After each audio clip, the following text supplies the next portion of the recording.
ਪੰਜਾਬ ਦੇ ਸ਼ੇਰ ਮਤਲਬ ਕਿ ਸੋਨੂ ਸੂਦ ਨੂੰ ਕੌਣ ਨਹੀਂ ਜਾਣਦਾ। ਉਹਨਾਂ ਨੇ ਬਾਲੀਵੁੱਡ ਵਿੱਚ ਵੀ ਆਪਣਾ ਬਹੁਤ ਹੀ ਜ਼ਿਆਦਾ ਧਮਾਲ ਮਚਾਇਆ ਹੋਇਆ ਹੈ।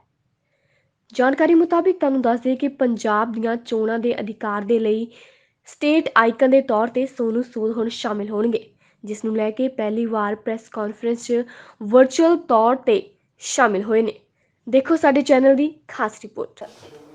ਮੈਂ ਕਿਤੇ ਪੜ੍ਹਿਆ ਸੀਗਾ ਕਿ ਲੋਕਤੰਤਰ ਦਾ ਸਭ ਤੋਂ ਪਹਿਲਾ ਘਰ ਮਨੁੱਖ ਦਾ ਦਿਲ ਹੁੰਦਾ ਹੈ।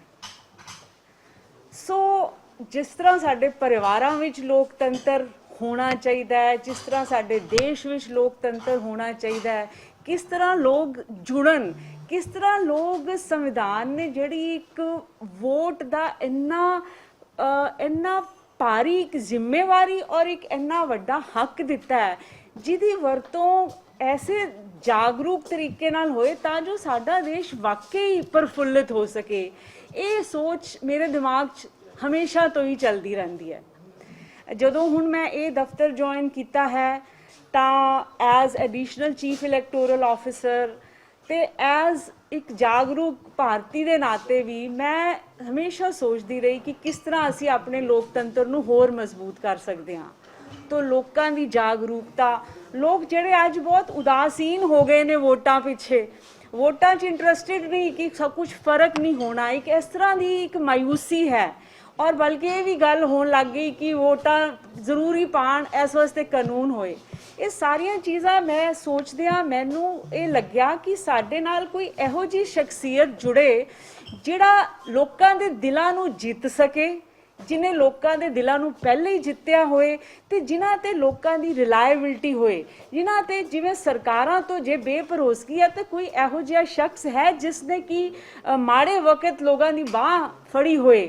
ਤਾਂ ਬਿਲਕੁਲ ਬੇਸ਼ੱਕ ਸੋਨੂ ਸੂਦ ਇੱਕ ਇਹੋ ਜਿਹੀ ਸ਼ਖਸੀਅਤ ਸੀ ਔਰ ਮੈਨੂੰ ਬਹੁਤ ਹੀ ਤੀਵਰਤਾ ਨਾਲ ਇਹ ਮਹਿਸੂਸ ਹੋਇਆ ਕਿ ਇਹ ਸ਼ਖਸ ਜੇ ਅਸੀਂ ਆਪਣੇ ਸਟੇਟ ਦਾ ਆਈਕਨ ਬਣਾ ਸਕੀਏ, ਖਾਸ ਤੌਰ ਤੇ ਉਹ ਕਿਉਂਕਿ ਪੰਜਾਬੀ ਹੈ ਤਾਂ ਸਾਨੂੰ ਸਭ ਨੂੰ ਮਾਣ ਵੀ ਬਹੁਤ ਹੁੰਦਾ ਹੈ। ਸੋ ਇਹ ਸੋਚਿਆ ਤੇ ਇਸ ਦੀ ਮੈਂ ਸ਼ੁਰੂਆਤ ਕੀਤੀ। ਰਾਜੂ ਸਰ ਨੇ ਆਪਣੇ ਖਿਆਲਾਤ ਪਹਿਲੇ ਹੀ ਦੱਸਦੇ। ਮੈਂ ਵੀ ਇਸ ਨੂੰ ਪੂਰਾ ਰਿਸਰਚ ਕੀਤਾ ਕਿ ਕਿਉਂਕਿ ਸਾਨੂੰ ਇਲੈਕਸ਼ਨ ਕਮਿਸ਼ਨ ਦੀ ਤਰਫੋਂ ਔਰ ਇੱਕ ਐਜ਼ ਐਨ ਆਫਿਸਰ ਸਾਨੂੰ ਬਿਲਕੁਲ ਨਾਨ ਪਾਰਟੀਜ਼ਨ ਚਾਹੀਦਾ ਹੈਗਾ, ਬਿਲਕੁਲ ਕਿਸੇ ਪੋਲੀਟੀਕਲ ਪਾਰਟੀ ਵੱਲ ਕੋਈ ਇਨਕਲੀਨੇਸ਼ਨ ਨਹੀਂ ਹੋਣੀ ਚਾਹੀਦੀ। ਸੋ ਮੈਂ ਵੀ ਬਹੁਤ ਰਿਸਰਚ ਕੀਤਾ ਔਰ ਬਰਖਾ ਦੱਤ ਦੀ ਇੱਕ ਇੰਟਰਵਿਊ ਜਦੋਂ ਮੈਂ ਲਾਸਟ ਦੇਖੀ ਜਿਹਦੇ ਵਿੱਚ ਬਿਲਕੁਲ ਸਪਸ਼ਟ ਤੌਰ 'ਤੇ ਮੇਰਾ ਮਾਈਂਡ ਕਲੀਅਰ ਹੋ ਗਿਆ ਕਿ ਨਹੀਂ, ਸਾਨੂੰ ਇਸ ਤਰ੍ਹਾਂ ਦੀ ਕਿਸੇ ਕਿਸਮ ਦੀ ਔਕੜ ਨਹੀਂ ਹੈ। ਸੋ ਵੀ ਫਾਈਨਲਾਈਜ਼ਡ ਔਰ ਸੋਨੂ ਜੀ ਨਾਲ ਗੱਲ ਕੀਤੀ ਗਈ ਐਂਡ ਹੀ ਵਾਜ਼ ਵੈਰੀ ਗ੍ਰੇਸ਼ੀਅਸ। ਤਾਂ ਮੈਨੂੰ ਬਹੁਤ ਅੱਛਾ ਲੱਗਿਆ ਔਰ ਇੱਕ ਐਸੀ ਸ਼ਖਸੀਅਤ ਜਿਸ ਨਾਲ ਅਸੀਂ ਮਹਿਸੂਸ ਕਰਨੇ ਆ ਕਿ ਵਾਕਈ ਸਾਨੂੰ ਸਾਡੇ ਐਫਰਟਸ ਨੂੰ ਬਲ ਮਿਲੇਗਾ, ਸਾਡੇ ਐਫਰਟਸ ਆਪਣੇ ਆਪ ਵੀ ਮਜ਼ਬੂਤ ਹੋਣਗੇ ਔਰ ਉਹਨਾਂ ਦੇ ਨਾਲ ਮਿਲ ਕੇ ਅਸੀਂ ਸੋਚਨੇ ਆ ਕੁਝ ਇਹੋ ਜਿਹਾ ਕੰਮ ਕਰਾਂਗੇ ਜਿਹੜਾ ਸ਼ਾਇਦ ਪਹਿਲੇ ਨਹੀਂ ਹੋਇਆ। ਅਜੋਕੇ ਸਮੇਂ 'ਚ ਮੈਂ ਸਮਝਦੀ ਹਾਂ ਸਾਡੇ ਦੇਸ਼ ਨੂੰ ਬਹੁਤ ਲੋੜ ਹੈ ਕਿ ਅਸੀਂ ਸੰਵਿਧਾਨ ਆਧਾਰਿਤ ਸੋਚ ਨਾਲ ਲੋਕਤੰਤਰ ਚਲਾਈਏ। ਅਸੀਂ ਆਪਣੇ ਇੱਧਰੋਂ ਦਫ਼ਤਰ ਵੱਲੋਂ ਬਹੁਤ ਸਾਰੀਆਂ ਮੁਹਿੰਮਾਂ ਚਲਾ ਰਹੇ ਹਾਂ, ਬਹੁਤ ਸਾਰੇ ਕੈਂਪੇਨਸ, ਬਹੁਤ ਸਾਰੇ ਅਵੇਅਰਨੈਸ ਪ੍ਰੋਗਰਾਮਸ ਚੱਲ ਰਹੇ ਨੇ। ਇਸ ਮੌਕੇ 'ਤੇ ਮੈਂ ਤੁਹਾਨੂੰ ਇਹ ਵੀ ਰਿਕੁਐਸਟ ਕਰਾਂਗੀ ਕਿ ਸਾਡਾ ਫੇਸਬੁੱਕ ਪੇਜ, ਟਵਿੱਟਰ, ਇੰਸਟਾਗ੍ਰਾਮ ਤੁਸੀਂ ਪਲੀਜ਼ ਜੁਆਇਨ ਕਰੋ, ਪਲੀਜ਼ ਕਮੈਂਟ ਕਰੋ, ਤੁਸੀਂ ਆਪਣੇ ਸੁਜੈਸ਼ਨਸ ਦਿਓ, ਕਿਉਂਕਿ ਲੋਕਤੰਤਰ ਮੇਰਾ ਮੰਨਣਾ ਹੈ ਕਿ ਅਸੀਂ ਡਿਜ਼ਰਵ ਕਰਨਾ ਹੈ ਔਰ ਉਹਦੇ ਵਿੱਚ ਤੁਸੀਂ ਮੈਂ ਇੱਕ ਸਾਡੇ ਸਾਰਿਆਂ ਦੇ ਸਟੇਕਸ ਨੇ। ਔਰ ਅੱਜ ਅਸੀਂ ਜਿਸ ਸਥਿਤੀ 'ਤੇ ਆ, ਨਾਟ ਕਿ ਅੱਜ ਦੀ ਸਰਕਾਰ, ਜਦੋਂ ਤੋਂ ਅਸੀਂ ਆਜ਼ਾਦ ਹੋਏ ਹਾਂ, ਜੋ ਸਾਡੇ ਆਜ਼ਾਦੀ ਗੁਲਾਟੀਆਂ ਨੇ ਜਿਸ ਤਰ੍ਹਾਂ ਦੀਆਂ ਕੁਰਬਾਨੀਆਂ ਦਿੱਤੀਆਂ, ਖਾਸ ਤੌਰ 'ਤੇ ਆਪਾਂ ਪੰਜਾਬੀਆਂ ਨੇ ਜਿਸ ਤਰ੍ਹਾਂ ਦੇ ਸਭ ਨੇ ਤਸੀਹੇ ਸਹੇ, ਉਹਦੇ ਬਾਅਦ ਸਾਡੇ ਲੋਕ ਅੱਜ ਵੀ ਕਿੰਨੇ ਪਰੇਸ਼ਾਨ ਨੇ ਤੇ ਅਸੀਂ ਪ੍ਰਫੁੱਲਤ ਮਹਿਸੂਸ ਨਹੀਂ ਕਰਦੇ, ਮਾਣ ਵਾਲੀ ਜ਼ਿੰਦਗੀ ਨਹੀਂ ਜੀ ਰਹੇ। ਇਹ ਸੋਚਦੇ ਹੋਇਆਂ ਇਸ ਕਰਕੇ ਸਾਡੀ ਸਭ ਦੀ ਜ਼ਿੰਮੇਵਾਰੀ ਵੱਧ ਜਾਂਦੀ ਹੈ ਔਰ ਅਸੀਂ ਬਹੁਤ ਪੂਰੀ ਤਨਦੇਹੀ ਨਾਲ ਕੋਸ਼ਿਸ਼ ਕਰਾਂਗੇ ਕਿ ਇਹ ਸਥਿਤੀ ਨੂੰ ਅਸੀਂ ਬਦਲੀਏ ਇਸ ਵਿਸ਼ਵਾਸ ਨਾਲ। ਔਰ ਸੋਨੂ ਸੂਦ ਵਰਗੀ ਸ਼ਖਸੀਅਤ ਜਿਹੜੀ ਕਿ ਇਹ ਵਿਸ਼ਵਾਸ ਨਾਲ ਚਲਦੀ ਹੈ ਕਿ ਗੋਇੰਗ ਅਗੇਂਸਟ ਦ ਵਿੰਡ ਤੁਸੀਂ ਫਿਰ ਵੀ ਕੁਝ ਕਰ ਸਕਦੇ ਹੋ। ਸੋ ਇਹ ਸਾਰਾ ਜਿਹੜਾ ਮਿਲਿਆ ਜੁਲਿਆ ਇੱਕ ਸਥਿਤੀ ਬਣੀ ਹੈ, ਉਸ ਵਿੱਚ ਅਸੀਂ ਤੁਹਾਡੇ ਸਭ ਦੇ ਸਹਿਯੋਗ ਨਾਲ ਵਾਰ-ਵਾਰ ਤੁਹਾਡੇ ਨਾਲ ਅਸੀਂ ਸ਼ੇਅਰ ਵੀ ਕਰਾਂਗੇ ਆਪਣੀਆਂ ਡਿਟੇਲਸ ਔਰ ਤੁਸੀਂ ਵੀ ਸਾਨੂੰ ਸਾਡੇ ਐਫਰਟਸ ਨੂੰ ਵਿਜ਼ਿਬਿਲਿਟੀ ਦਿਓ, ਕਿਉਂਕਿ ਇੱਕ ਮਾਹੌਲ ਬਣਾਉਣ ਦੀ ਲੋੜ ਹੈ ਜਦੋਂ ਲੋਕ ਪੱਖੀ ਮਾਹੌਲ ਬਣੇਗਾ, ਜਦੋਂ ਕਿ ਅਸੀਂ ਗਲਤ ਨਹੀਂ ਹੋਣ ਦੇਣੀਆਂ ਚੀਜ਼ਾਂ, ਜਦੋਂ ਅਸੀਂ ਲੋਕਤੰਤਰ ਨੂੰ ਮਜ਼ਬੂਤ ਕਰਨਾ ਹੈ, ਅਸੀਂ ਇਸ ਤਰ੍ਹਾਂ ਦਾ ਮਾਹੌਲ ਬਣਾ ਲਾਂਗੇ ਤਾਂ ਡੈਫੀਨੇਟਲੀ ਅਸੀਂ ਇੱਕ ਸਹੀ ਲੋਕਤੰਤਰ ਦੇ ਰੂਪ ਵਿੱਚ ਉਭਰ ਸਕਾਂਗੇ। So thank you very much. Press conference जी सर। मैं चाहते सी मैं भी ये चाहती हूँ कि सिर्फ सोनू जी से सवाल पूछे जाए। बिल्कुल बिल्कुल सर, बिल्कुल जी सोनू जी हरदीप सिंह मैं ਤੁਹਾਨੂੰ 365 ਦਿਨ ਇੱਥੇ ਰਹਿਣੇ ਵਾਲਾ ਹੈ, ਤੁਸੀਂ ਸੋਨੂ ਜੀ ਨਾਲ ਗੱਲ ਕਰੋ, ਉਹ ਕਿਵੇਂ ਸਾਨੂੰ ਮਦਦ ਕਰੂਗਾ। ਇਹ ਜਦ ਮੈਂ ਤੁਹਾਡੇ ਨਾਲ, ਤੁਸੀਂ ਜਿੱਥੇ ਚਾਹੋਗੇ ਮੈਂ ਉੱਥੇ ਪਹੁੰਚ ਜਾਵਾਂਗਾ। ਤੁਸੀਂ ਸੋਨੂ ਜੀ ਨਾਲ ਜ਼ਿਆਦਾ ਇੰਟਰੈਕਟ ਕਰੋ, ਅਸੀਂ ਜਿਹੜੇ ਵੀ ਜ਼ਰੂਰਤ ਪੈਂਦਾ ਹੈ ਮੈਂ ਵਿੱਚ ਤੁਹਾਨੂੰ ਮੈਂ ਮਦਦ ਕਰਾਂਗਾ। ਜੀ ਜ਼ਿਆਦਾ ਸੋਨੂ ਜੀ ਨੂੰ ਪੁੱਛੋ। ਜੀ ਸੋਨੂ ਜੀ ਹਰਦੀਪ ਸਿੰਘ ਰੋਜ਼ਾਨਾ ਸਪੋਕਸਮੈਨ ਤੋਂ। ਸਰ ਇੱਕ ਲਗਾਤਾਰ ਗੱਲ ਰਹੀ ਹੈ, ਜਦੋਂ ਤੁਸੀਂ ਆਪਣਾ ਕਾਰ ਸੇਵਾ ਕਰ ਰਹੇ ਸੀ, ਇੱਕ ਹਿਸਾਬ ਨਾਲ ਲੋਕਾਂ ਦੀ ਮਦਦ ਕਰ ਰਹੇ ਸੀ, ਲੋਕਾਂ ਨੂੰ ਘਰ ਪਹੁੰਚਾਉਣ ਦੇ ਵਿੱਚ ਮਦਦ ਕਰ ਰਹੇ ਸੀ, ਤਾਂ ਇੱਕ ਇਲਜ਼ਾਮ ਲੱਗਦਾ ਰਿਹਾ ਤੁਹਾਡੇ ਤੇ ਕਿ ਤੁਸੀਂ ਕਿਸੇ ਪੋਲੀਟੀਕਲ ਪਾਰਟੀ ਦੇ ਵੱਲੋਂ ਪਲਾਂਟਡ ਕੀਤੇ ਗਏ ਇੱਕ ਨੁਮਾਇੰਦੇ ਹੋ ਜਿਹੜੇ ਉੱਥੇ ਦੀ ਸਰਕਾਰ ਦੇ ਖਿਲਾਫ ਚੱਲ ਰਹੇ ਹੋ। ਤਾਂ ਇਹ ਜ਼ਿੰਮੇਵਾਰੀ ਬੜੀ ਨਿਊਟਰਲ ਜ਼ਿੰਮੇਵਾਰੀ ਤੁਹਾਨੂੰ ਦਿੱਤੀ ਗਈ ਹੈ, ਇਸ ਜ਼ਿੰਮੇਵਾਰੀ ਨੂੰ ਨਿਊਟਰਲ ਰਹਿ ਕੇ ਕਿਸ ਤਰੀਕੇ ਨਾਲ ਤੁਸੀਂ ਨਿਭਾਓਗੇ? Thank you so much Nadeem ji. सारे पहले जब मैं लोगों की मदद करनी शुरू की थी, मुझे पता ही नहीं सी किस मदद करनी। मैं कोई ट्रेनिंग नहीं ली थी कि लॉकडाउन कितना ऑपरेट होता, उस समय सारे क्लूलेस कारोबार जो ब्रेड लेके जाना मुश्किल होता सीगा। तो उਦੋਂ मैं सोचा कि मैं सारे घरे पहुंचाऊंगा। तकरीबन 7.5 लाख लोगों ने मैंने अप्रोच किया उस दौरान, और 2.5-3 लाख लोगों को ਅਸੀਂ जम्मू कश्मीर ਤੋਂ ਲੈ ਕੇ कन्याकुमारी तक हर स्टेट पे उस समय हर स्टेट ਦੇ ਵਿੱਚ ਅਲੱਗ-ਅਲੱਗ ਸਰਕਾਰਾਂ ਸੀ, ਅਲੱਗ-ਅਲੱਗ स्टेट से। पहले जो सरकार लोग जाने लगे तो उन्होंने कहा कि शायद ये सरकार वालों ये आएगा, इस पार्टी वालों आएगा। जब दूसरी सरकार फिर थोड़े टाइम बाद लोगों ने रियलाइज करना शुरू किया कि ਇਹਦਾ ਕੋਈ ਲੈਣਾ ਦੇਣਾ ਨਹੀਂ ਪੋਲੀਟੀਕਲ ਪਾਰਟੀ ਨਾਲ, ਇਹ ਆਪਣਾ ਲੱਗਿਆ ਹੋਇਆ। ਇਸੇ ਲਈ ਉਹ ਜਿਹੜੀ ਮੁਹਿੰਮ ਸੀ ਉਹ ਕਾਮਯਾਬ ਹੋ ਪਾਈ ਕਿ ਉਹਦੇ ਵਿੱਚ ਕੋਈ ਰੀਜ਼ਨ ਨਹੀਂ ਸੀ ਕਿ ਕਿਸੇ ਦੇ ਕਾਰਨ ਜਾਂ ਕਿਸੇ ਨੂੰ ਉੱਪਰ ਕਰਨਾ ਹੈ, ਕਿਸੇ ਨੂੰ ਨੀਚੇ ਕਰਨਾ ਸੀ। ਉਸ ਸਮੇਂ ਮਦਦ ਦੀ ਜ਼ਰੂਰਤ ਸੀ, ਲੋਕਾਂ ਦੇ ਹੱਥ ਫੜਨ ਦੀ ਜ਼ਰੂਰਤ ਸੀ, ਜਿਹਦੇ ਕਾਰਨ ਮੈਂ ਬਾਹਰ ਆਇਆ। ਮੇਰੇ ਡਾਇਰੈਕਟਰ ਨੇ ਡਾਕਟਰ ਚੰਦਰਪ੍ਰਕਾਸ਼ ਦੇਵੀ, ਜਿਹਨਾਂ ਨਾਲ ਮੈਂ ਪਿਛਲੀ ਰਾਤ ਸ਼ੁਰੂ ਕਰ ਰਿਹਾ, ਉਹਨਾਂ ਨੇ ਮੈਨੂੰ ਸ਼ੁਰੂ ਚ ਹਫ਼ਤੇ ਵਿੱਚ ਫੋਨ ਕੀਤਾ, ਕਹਿੰਦੇ ਸੋਨੂੰ ਕਿ ਜਦੋਂ ਇਹ ਇੱਕ ਜਿਹੜਾ ਪਾਪ ਹੁੰਦਾ ਨਾ, ਉਹਦੇ 4 ਹਥਿਆਰ ਹੁੰਦੇ।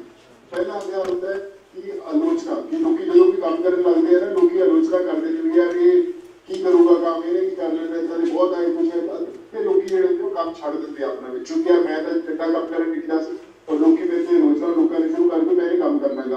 और कुछ लोग गांव निकल जाते हैं, फिर पाप जो होता है दूसरा अभ्यास होता है, जो होता है आपकी इच्छा, क्योंकि ਤੁਸੀਂ ਇਹਦਾ ਕੋਈ ਰੀਜ਼ਨ ਹੈ ਪਿੱਛੇ ਕਰ ਰਹੇ, ਇਹਦਾ ਕੋਈ ਪੋਲੀਟੀਕਲ ਰੀਜ਼ਨ ਹੈ ਜਾਂ ਇਹਦਾ ਕੁਝ ਕਿਸੇ ਨੇ ਪਲਾਨ ਕੀਤਾ ਹੋਇਆ, ਕੁਝ ਕੀਤਾ, ਲੋਕੀ ਐ ਕਰਨ ਲੱਗ ਜਾਂਦੇ। ਉਹਦੇ ਵੀ ਬਹੁਤ ਸਾਰੇ ਲੋਕੀ ਛੱਡ ਕੇ ਚੱਲ ਜਾਂਦੇ, ਯਾਰ ਮੈਂ ਦੱਸ ਚੰਗਾ ਕੰਮ ਕਰਨ ਲੱਗਿਆ, ਲੋਕਾਂ ਫੇਰ ਮੇਰੇ ਨੂੰ ਬੋਲਣ ਲੱਗੇ, ਮੈਂ ਤਾਂ ਨਹੀਂ ਕਰਨਾ ਕੰਮ। ਕੁਝ ਲੋਕੀ ਉਹਨੂੰ ਵੀ ਟੱਪ ਕੇ ਗਾਂ ਨਿਕਲ ਜਾਂਦੇ ਨੇ। ਤੇ ਮੈਂ ਸਰ ਉਹ ਹਰ ਜਿਹੜਾ ਦਾਇਰਾ ਹੈ ਉਹ ਟੱਪਣ ਦੀ ਕੋਸ਼ਿਸ਼ ਕਰ ਰਿਹਾ ਕਿ ਲੋਕੀ ਆਪੇ ਹੋਣ, ਹੁਣ ਲੋਕਾਂ ਨੇ ਰਿਅਲਾਈਜ਼ ਕਰ ਲਿਆ ਕਿ ਇਹ ਸਿਰਫ ਮਾਈਨਰ ਲੇਬਰ ਨੂੰ ਘਰੇ ਨਹੀਂ ਭੇਜਣਾ ਸੀ, ਇਹ ਸਰਜਰੀਜ਼ ਵੀ ਕਰਵਾ ਰਹੇ, ਇਹ ਮੈਡੀਕਲ ਹੈਲਪ ਵੀ ਕਰ ਰਹੇ, ਇਹ ਲੋਕਾਂ ਨੂੰ ਰੋਜ਼ਗਾਰ ਵੀ ਦਿਲਾਉਣ ਦੀ ਕੋਸ਼ਿਸ਼ ਕਰ ਰਹੇ ਹੈ। ਜਿਹੜਾ ਰੋਜ਼ਗਾਰ ਪਲੇਟਫਾਰਮ ਖੋਲਿਆ ਪ੍ਰਵਾਸੀ ਰੋਜ਼ਗਾਰ, ਅਸੀਂ ਉਹਦੇ ਕਰੀਬ 40 ਕਰੋੜ ਲੋਕਾਂ ਨੂੰ ਜੋੜਨ ਦੀ ਕੋਸ਼ਿਸ਼ ਕਰ ਰਹੇ 2 ਸਾਲਾਂ 'ਚ। 1.5 ਮਿਲੀਅਨ ਤੋਂ ਉੱਪਰ ਲੋਕਾਂ ਨੂੰ ਆਲਰੇਡੀ ਅਸੀਂ ਲਾਈਨ ਅਪ ਕੀਤੇ ਹੋਏ ਜਾਊਗੇ, ਕਰੀਬਨ 1.5 ਲੱਖ ਲੋਕਾਂ ਨੂੰ ਜੋਬ ਦਿਲਾ ਚੁੱਕੇ ਹਾਂ। ਹਰ ਪਲੇਟਫਾਰਮ ਤੇ ਅਸੀਂ ਲੋਕਾਂ ਨੂੰ ਉਹ ਕੋਸ਼ਿਸ਼, ਐਜੂਕੇਸ਼ਨ ਦੇ ਵਿੱਚ ਅਸੀਂ ਮੈਂ ਬਹੁਤ ਸਾਰੇ ਯੂਨੀਵਰਸਿਟੀਜ਼ ਦਾ ਟੈਪ ਕਰਕੇ ਅਸੀਂ ਜੋਬ ਦਿਲਾਉਣ ਦੀ ਕੋਸ਼ਿਸ਼ ਕੀਤੀ। ਮੇਰੇ ਦੋਸਤ ਕਰਨ ਹੈ ਪੰਜਾਬ ਦੇ ਵਿੱਚ, ਉਹਨਾਂ ਨੂੰ ਹਮੇਸ਼ਾ ਕਹਿੰਦਾ यार ज्यादा तो ज्यादा लोगों तक पहुंचने की कोशिश करो, यूनिवर्सिटीज में टाई अप करो, कॉलेजेस में टाई अप करो, ताकि आप हर देश भर में जो गरीब तबके ਨੂੰ ਲੈ ਕੇ ਉਹਨਾਂ ਨੂੰ ਪੜ੍ਹਾਉਣ ਦੀ ਕੋਸ਼ਿਸ਼ ਕਰੀਏ, ਐਜੂਕੇਸ਼ਨ ਦੀ ਕੋਸ਼ਿਸ਼ ਕਰੀਏ, ਅਵੇਅਰਨੈਸ ਦੀ ਕੋਸ਼ਿਸ਼ ਕਰੀਏ। ਮੈਨੂੰ ਲੱਗਦਾ ਇੱਕ ਮੂਵਮੈਂਟ ਤਰੀਕਾ ਲੱਗਦਾ। ਜੋ ਹੁਣ ਆਪਾਂ ਇਲੈਕਸ਼ਨ ਦੀ ਵੀ ਗੱਲ ਕਰੀਏ, ਜਦੋਂ ਹੋਣਗੇ ਆਪਾਂ ਕਹਿੰਦੇ ਅਵੇਅਰਨੈਸ ਕੀ ਹੋਊਗੀ, ਉਹ ਬੰਦਾ ਬੋਲਦੇ ਨੇ ਜੇ 2 ਦੋਸਤ ਬੈਠੇ ਰਹਿਣਗੇ, ਉਹ ਯਾਰ ਸ਼ਾਇਦ ਕੁਝ ਕਰਨ ਯਾਰ ਬੈਠ ਕੇ ਫਿਲਮ ਦੇਖਦੇ ਯਾਰ, ਫਿਰ ਉੱਤੇ ਹਟ ਕੇ ਇੰਜੋਏ ਕਰਦੇ ਨੇ, ਦੂਜੇ ਜਦੋਂ ਉਸ ਨੂੰ ਨਹੀਂ ਚੱਲ ਬੈਠੇ ਸਕੂਲ ਵਾਲੇ ਚੱਲਦੇ। ਆਈ ਥਿੰਕ ਆਪਾਂ ਨੂੰ ਉਹ ਅਵੇਅਰਨੈਸ ਜ਼ਰੂਰੀ ਹੈ, ਜਦੋਂ ਆਪਾਂ ਸਟੇਟ ਦੇ ਹਰ ਇੱਕ ਬੰਦੇ ਨੂੰ ਆਪਾਂ ਉਹ ਸਟੇਟ ਆਈਕਨ ਨੂੰ ਆਪਣੇ ਆਪ ਨੂੰ ਸਮਝੂਗਾ ਕਿ ਮੇਰੀ ਜ਼ਿੰਮੇਵਾਰੀ ਹੈ ਕਿ ਮੈਂ ਆਪਣੇ ਦੋਸਤ ਨੂੰ, ਆਪਣੇ ਮਿੱਤਰ ਨੂੰ, ਆਪਣੇ ਪਰਿਵਾਰ ਨੂੰ ਕਦੋਂ ਕਿਵੇਂ ਲੈ ਕੇ ਜਾ ਕੇ ਆਪਣੀ ਸਟੇਟ ਨੂੰ ਮਜ਼ਬੂਤ ਕਰਾ ਲੈਣਾ। ਮੈਂ ਕਿ ਕੋਈ ਸਾਡੀ ਅਵੇਅਰਨੈਸ ਦੀ ਕੋਸ਼ਿਸ਼ ਹੈ, ਔਰ ਉਹੀ ਅਸੀਂ ਕੋਸ਼ਿਸ਼ ਦੇ ਵਿੱਚ ਕਰਨ ਦੀ ਪੂਰੀ ਕਾਮਯਾਬ ਕਰਨ ਦੀ ਕੋਸ਼ਿਸ਼ ਕਰਾਂਗੇ। ਬਹੁਤ ਬਹੁਤ ਸ਼ੁਕਰੀਆ। और नेक्स्ट वाला पूछिए madam. Thank you Rozana spokesman.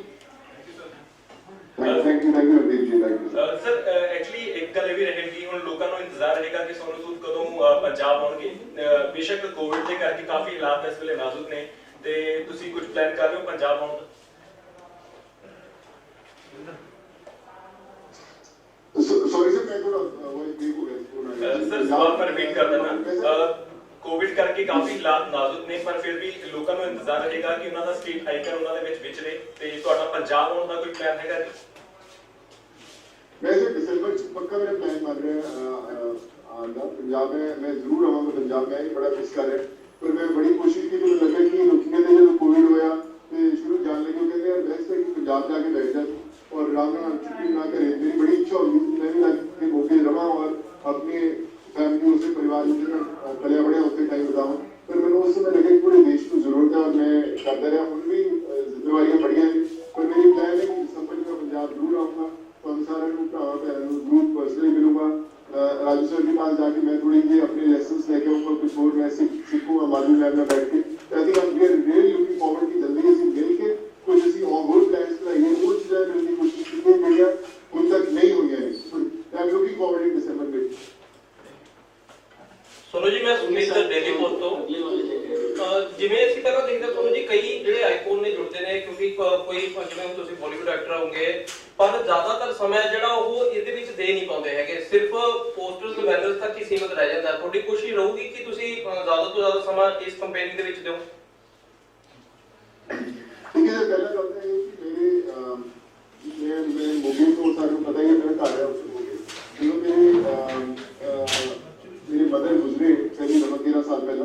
तो दुखा ने क्या है तो मेरे मदर की बड़ा तो अंदर से उन दोनों आया करेगा पापा ध्यान रखिए। मेरे पापा बड़े बॉम्बे आने लगे, मैं भी उन्हें पंजाब जाता रहे। मेरे फादर साहब गुजर गए 4 साल पहले, उससे ज़्यादा मैं पंजाब जाता लगा।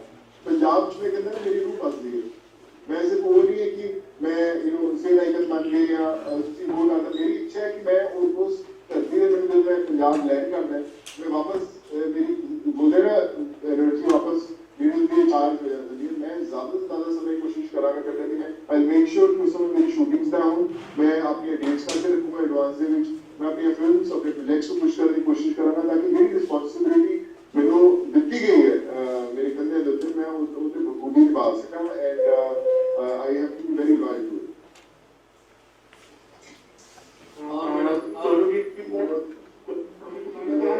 नमस्कार, आपको स्वागत गाड़ी चलना चाहिए थे। मेरा ਤੁਹਾਡੇ ਤੋਂ सवाल है कि दस्या कि पंजाब मेरा सवाल बस सीधा ਤੁਹਾਡੇ ਤੋਂ ਇਹ ਹੈ ਕਿ ਪੰਜਾਬ ਆ ਕੇ ਲੋਕਾਂ ਦੇ ਨਾਲ ਗੁਫ਼ਤਗੂ ਕਰੋਗੇ, ਯੂਥ ਨੂੰ ਤੁਸੀਂ ਕਿਵੇਂ ਆਪਣੇ ਨਾਲ ਜੋੜਨ ਦੀ ਕੋਸ਼ਿਸ਼ ਕਰੋ, ਕਿਉਂਕਿ ਯੂਥ ਅਸਲ ਦੇ ਤੌਰ ਤੇ ਪਛਾਣੇ ਜਾ ਰਹੇ ਹੋ ਤੇ ਪੰਜਾਬ ਦੇ ਯੂਥ ਨੂੰ ਤੁਸੀਂ ਐਸ ਬ੍ਰਾਂਡ ਵਿੱਚ ਕਿਵੇਂ ਆਪਣੇ ਨਾਲ ਜੋੜੋਗੇ? Yes, thank you so much, Ankush. ਉਹ ਮੈਸੇਜ ਤਦ ਲੋਕਾਂ ਤੱਕ ਪਹੁੰਚਦਾ ਜਦੋਂ ਅਸੀਂ ਉਹਨੂੰ ਮੈਸੇਜ ਦੇ ਕੇ ਨਹੀਂ ਦਿੰਦੇ, ਅਸੀਂ ਉਹਨਾਂ ਦੇ ਪਰਿਵਾਰ ਦਾ, ਉਹਨਾਂ ਦੀ ਫੈਮਿਲੀ ਦਾ, ਅਸੀਂ ਉਹਨਾਂ ਦਾ ਹਿੱਸਾ ਬਣ ਜਾਂਦੇ। ਜੋ ਬੋਲਦੇ ਕਿਉਂਕਿ ਭੁੱਜੇ ਬੈਠ ਕੇ ਖਾਣਾ ਖਾ ਰਹੇ, ਜੇ ਤੁਸੀਂ ਉਹਨਾਂ ਨਾਲ ਬੈਠ ਕੇ ਭੁੱਜੇ ਬੈਠ ਕੇ ਖਾਣਾ ਖਾਣ ਲੱਗ ਜਾਓ ਤੇ ਲੋਕਾਂ ਨੂੰ ਬੜਾ ਕੰਫਰਟੇਬਲ ਫੀਲ ਹੁੰਦਾ, ਕਹਿੰਦਾ ਇਹ ਆਪਣੇ ਨਾਲ ਦਾ ਹੀ ਬੰਦਾ ਹੈ। ਜੇ ਤੁਸੀਂ ਉਹਦੇ ਨਾਲ ਬੈਠ ਕੇ ਟੇਬਲ ਤੇ ਖਾਣਾ ਖਾਓਗੇ ਕਦੇ ਨਹੀਂ ਜੁੜਨਗੇ। ਯੂਥ ਨੂੰ ਉਹਦੇ ਜੁੜੋਗੇ ਜਦੋਂ ਤੁਸੀਂ ਉਹਨਾਂ ਦਾ ਇੱਕ ਹਿੱਸਾ ਬਣ ਜੂਗੇ, ਉਹਨਾਂ ਦੀਆਂ ਪ੍ਰੋਬਲਮਸ ਸਮਝਣ ਦੀ ਕੋਸ਼ਿਸ਼ ਕਰੋਗੇ, ਜੇ ਉਹਨਾਂ ਦੇ ਸਵਾਲਾਂ ਦਾ ਜਵਾਬ ਤੁਹਾਡੇ ਕੋਲ ਹੋਊਗਾ, ਔਰ ਜੇ ਤੁਸੀਂ ਉਹ ਮੈਸੇਜ ਦੇ ਪਾਓਗੇ ਕਿ ਉਹਨਾਂ ਦੀ ਕੀ ਅਹਿਮੀਅਤ ਹੈ। ਅੱਜ ਤੱਕ ਬੜਾ ਯੂਥ ਜਿਹੜਾ ਆਪਾਂ ਦੇਖਿਆ अपने राह तो बहुत भटकिया भी है, पर ये भी सच्चाई है कि लोगों ने जो कोशिश की थी अगर वापस अपने राह पे लेके आती वो वापस आए भी नहीं और ठीक ही हुए। आई थिंक साढ़े उत्ते कोई रिस्पॉन्सिबिलिटी है कि उन्होंने वापस जल्दी लेके आएंगे और उन्होंने अपना एक मुहिम का हिस्सा बनाएंगे, नॉट स्टेट आइकन। मुझे लगता है कि सारा ये रियलाइज करना जरूरी है कि वो स्टेट आइकन है। थैंक यू अंकुर साहब, और आगे बढ़ाओ मैडम जी वहाँ पे।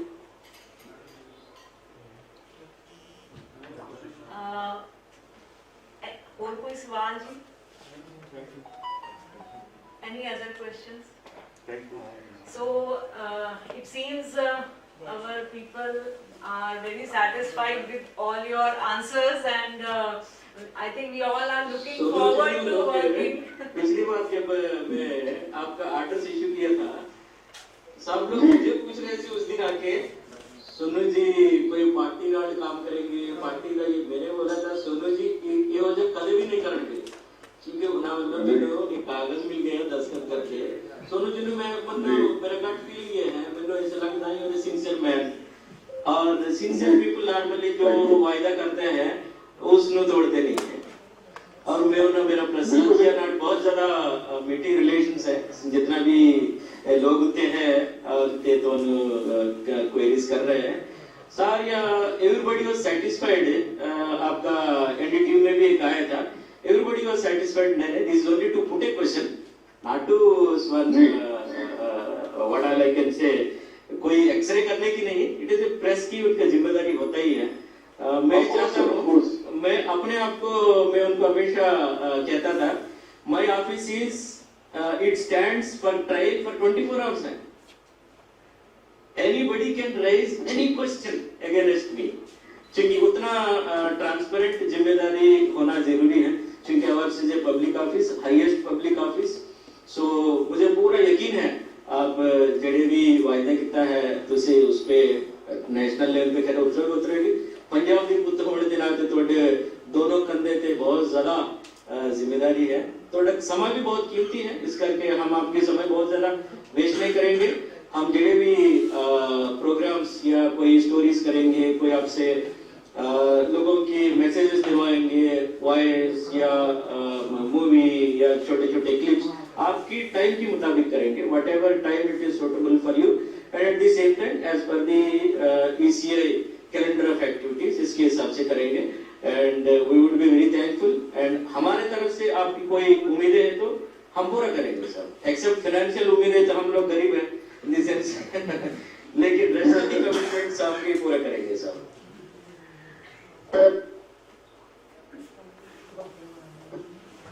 पूरी अपनी तरफ से I give my 100% to it.